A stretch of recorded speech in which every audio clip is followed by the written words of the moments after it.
Hey tubers, my wall's up.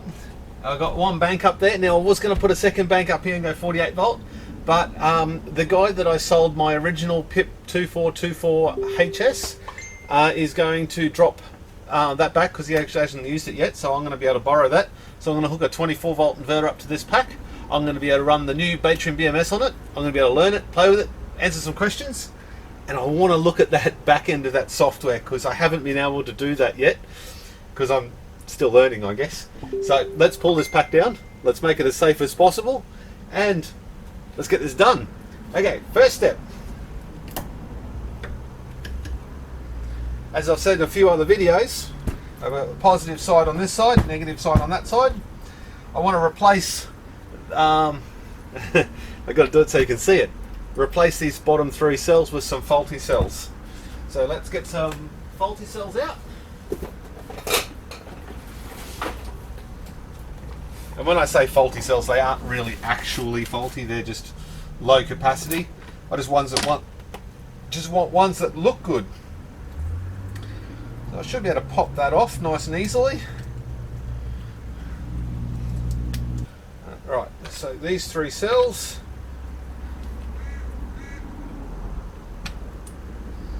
There's a 24, a 21 and a 21.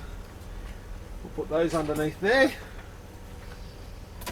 And we just basically want a few cells. Okay, so that one's a 15, that one's a 15, and that one's an 18. So I think the best way I can actually do this is by using my Jehu light. Still works brilliantly, but if I replace all my heaters with these, I can leave this switched on, completely dead flat the batteries, and it'll be heaps safer. So let's do that.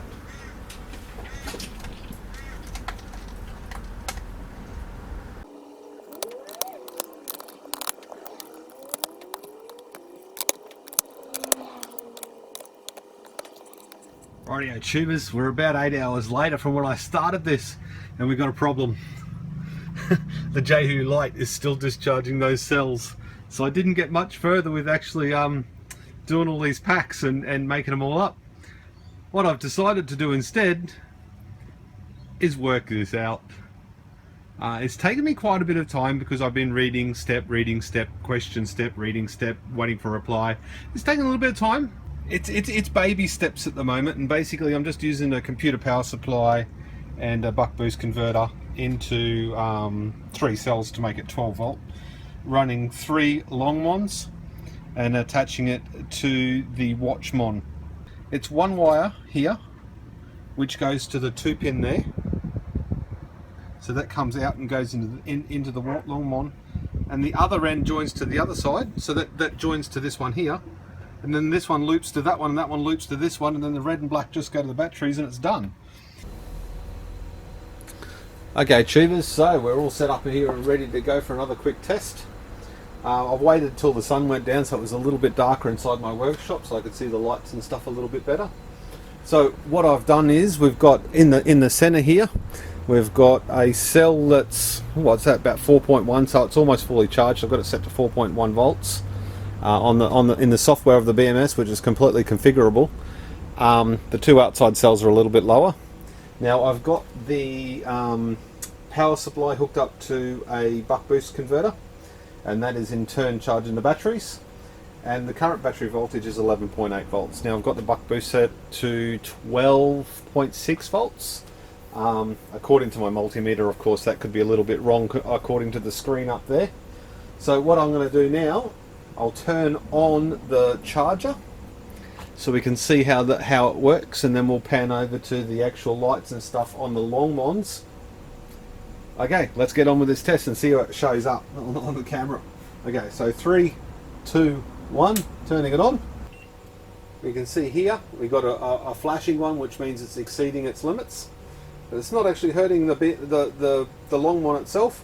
And we've got the 2 on the outside are right at the top of their charge as well, so they're all discharging heat at the moment, and that's at 38 degrees. That one's at 32 degrees, and that one's 40 degrees. So they're doing their job nicely and quickly. They come on really, really fast. And you can see just over here it is at 12.6 volts, so it's not actually overcharging the batteries too much. So there you go, tubers. It's kind of working. I'm sorry about the white balance at the beginning of the movie and the fact that I had to use a camera over here on the screen just because it's the screen capture's not working for some reason. The computer tech can't get his computer working. Go figure. Anyway, guys, there we go. I've got it up and running for now. A few more days until I have it running on a pack and a lot more tests to go. I hope you enjoyed this. I certainly have enjoyed it. I've been working all day trying to get this done in between doing everything else. I'll hopefully have another one on for you on Sunday. Thank you very much for tuning in. I'll see you on the next one. Thank you.